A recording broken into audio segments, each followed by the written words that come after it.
Assalamualaikum warahmatullahi wabarakatuh.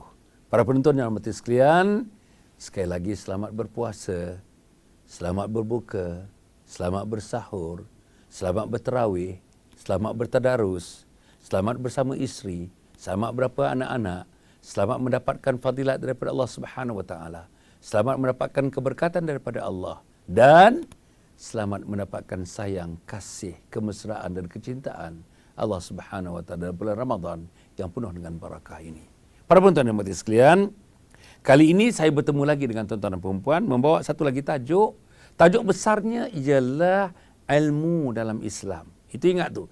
Tajuk besarnya ilmu dalam Islam yang nak dibincangkan pada kali ini ialah kewajipan kita menyampaikan ilmu yang kita pendapati, yang kita peroleh itu. Wajib menyebarkan ilmu. Bayang tuan-tuan dan perempuan kalau semua orang menyebarkan ilmu.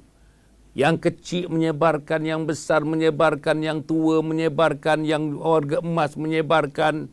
Bayang, ketua kampung menyebarkan, penghulu menyebarkan, DO menyebarkan, ahli parlimen menyebarkan, Dewan Undangan Negeri menyebarkan, Exco menyebarkan, menteri menyebarkan ilmu agama, ilmu Allah Subhanahu wa taala. Bayang tuan-tuan, suburnya ilmu di Malaysia, suburnya ilmu di negeri-negeri, suburnya ilmu di daerah-daerah, suburnya ilmu di mukim-mukim, suburnya ilmu di kampung-kampung, suburnya ilmu di tempat tuan-tuan, di tempat puan-puan, di kampung mana pun, di taman mana pun. Kalau semuanya mengambil bahagian mencari ilmu dan menyampaikan ilmu. Hukum menyampaikan ilmu, mencari ilmu itu wajib. Hukum menyampaikan ilmu adalah wajib. Hukum mendapatkan ilmu adalah wajib. Hukum kita untuk menghidupkan ilmu dalam diri kita adalah wajib. Hukum kita, saudara-saudara, menggunakan ilmu itu untuk membezakan yang mana yang hak, yang mana yang batil adalah wajib. Hukum kita hidup, berpaksikan ilmu adalah wajib. Hukum kita mati, bertitihkan ilmu pun adalah wajib. Maka sebab itu mana boleh lari? Mana boleh lari? Seorang saintis hanya dengan ilmu sainsnya saja, tanpa ilmu Islam, ilmu agama ini, tak jadi dia. Tak jadi hidup. Seorang engineer hanya dengan ilmu engineeringnya saja, buat bangunan pencakar langit hebat, buat jembatan hebat, buat jalan raya hebat, buat bangunan terkemuka yang paling hebat dalam dunia pun hebat. Tapi kalau misalnya ilmu agama tidak ada dalam hidupnya, mungkin namanya tidak tercatat sebagai insan yang hidup di dunia ini. Bayang saudara. Sebab itu saya nak membaca satu ayat Al-Quran yang tuan-tuan biasa dengar ayat ini tentang kewajipan kita menyampaikan ilmu ini. A'udzubillahi minasyaitonirrajim. Hadza balaghun linnas wal yunzaru bihi wal ya'lamu annama huwa ilahu wahidun waliyadzakkara ulul albab. Daripada surah Ibrahim ayat yang ke-52. Ini adalah penjelasan yang sempurna bagi manusia agar mereka diberi peringatan dengannya dan supaya mereka mengetahui bahawasanya dialah ilah yang Maha Esa dan agar orang-orang yang berakal mengambil pelajaran daripadanya. Para penonton yang hormati sekalian, mengambil pelajaran. Apa yang nak diajar? Kalau tak disampaikan, macam mana dia nak mengambil pelajaran? Kalau ustaz simpan saja kitab-kitabnya di gerobok-gerobok di rumahnya, tak disampaikan, macam mana dia nak menggarap? Macam mana orang tu nak mengambil? Macam mana orang nak belajar? Macam mana ahli karya nak belajar? Macam mana jamaah nak belajar? Macam mana orang datang surau nak belajar? Macam mana orang masjid nak belajar? Tetapi disebabkan ustaz-ustaz, ustazah-ustazah ambil kitab keluar daripada almari, bawa ke masjid, bawa ke surau, bawa ke madrasah, bawa kepada kumpulan wanita, bawa kepada majlis-majlis yasin, berbagai-bagai lagi majlis, maka kita dapati alhamdulillah masjid di depan rumah saya pun nampaknya bagus dalam majlis ilmu. Surau di perkelilingan saya pun bagus majlis ilmunya. Tetapi saya nak bagi tahu, sebahagian masjid saja, sebahagian surau saja. Kebanyakannya surau mati dari segi ilmu. Kebanyakannya masjid mati dari segi ilmu. Kebanyakannya universiti pun yang hebat dengan sains, yang hebat dengan teknologi, yang hebat dengan komputer, yang hebat dengan ICT, hebat ilmu-ilmu sedemikian. Tapi dhaif ilmu-ilmu yang berkaitan dengan kehebatan, keagungan, kemuliaan Allah Subhanahu wa taala.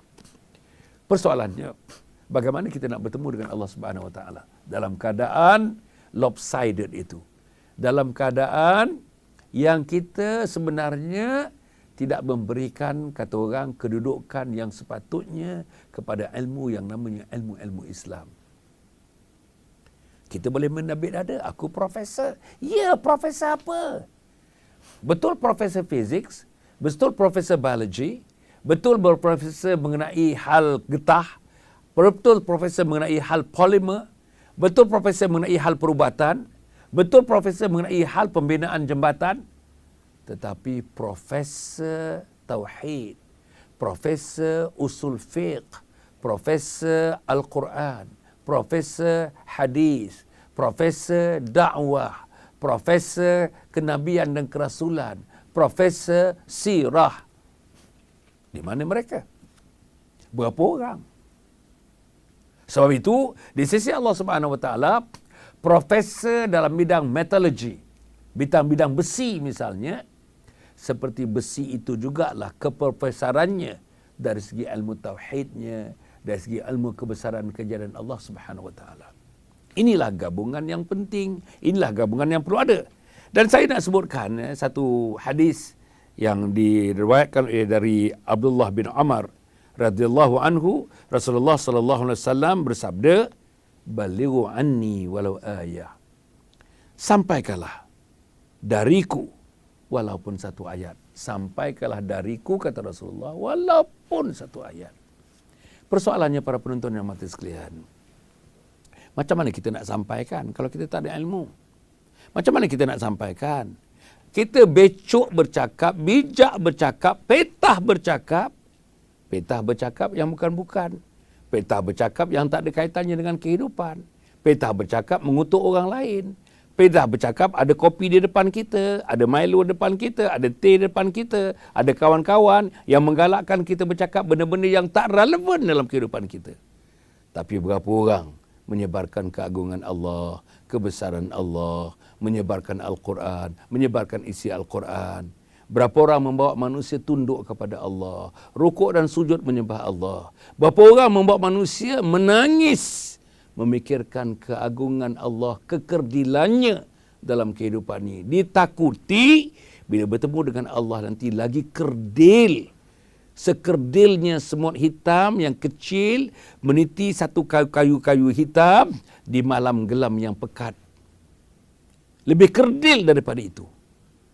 Bayangkan untuk keluar daripada kekerdilan itu, para penonton yang mati sekalian, jadilah insan yang berilmu. Jadilah insan yang mendekatkan diri kepada ilmu. Jadilah insan yang sentiasa memberikan kehebatan ilmu itu kepada dirinya, kepada keluarganya, anggota masyarakatnya, jiran tetangganya dan umat sejagatnya.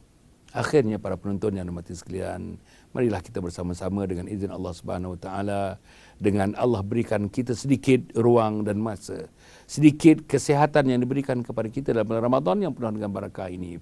Jangan lupa ada masjid di taman kita, ada masjid di kampung kita, ada surau di taman kita, ada surau di kampung kita, ada imam di tempat kita, ada ustaz-ustazah di kawasan kita, ada orang yang berilmu di tengah-tengah kita. Mari kita gunakan mereka dengan semangat Ramadan yang ada ini, supaya tutup pintu Ramadan, masuk nanti dalam Syawal, kita akan terus menjadi orang-orang yang berada di saf hadapan, di barisan hadapan, yang diiktiraf oleh Allah Subhanahu wa taala, inilah hamba-Ku yang baik. Inilah hamba-Ku yang dekat dengan pintu syurga. Inilah hamba-Ku yang akan dihadiahkan dengan seluruh keistimewaan, seluruh kehebatan yang ada kepada penduduk-penduduk syurga Allah Subhanahu wa taala. Aqulu qawli hadza wa astaghfirullahal azim. Wassalamualaikum warahmatullahi wabarakatuh.